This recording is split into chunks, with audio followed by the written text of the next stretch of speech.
Above and beyond the training is this idea of market readiness and sort of market cultivation. And we've talked a lot here with Auto Service Leader about first mover advantage.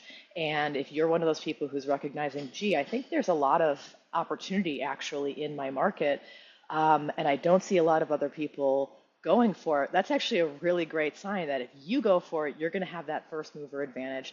And that means that you're going to be able to establish your reputation online and in your community that you're the go-to place for these cars. And then it becomes harder and harder for other people to catch you. That's certainly something that Luscious Garage benefited from early on, and that we've extended now into the Earthling brand suite and so forth.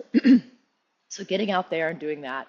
And that's actually a really interesting time because when you start inviting these cars into your shop, because it's still fairly early, you can essentially say we have the willingness, we have the readiness, but you don't have to have all of the answers. So you're given an opportunity to really work with that customer who oftentimes is an enthusiast, is an early adopter who wants to partner with you about what's going to happen on their car, specifically in that car's visit to your shop. And so you can participate with them to understand, okay, tell us more about what's going on. How can we best approach the car on your terms?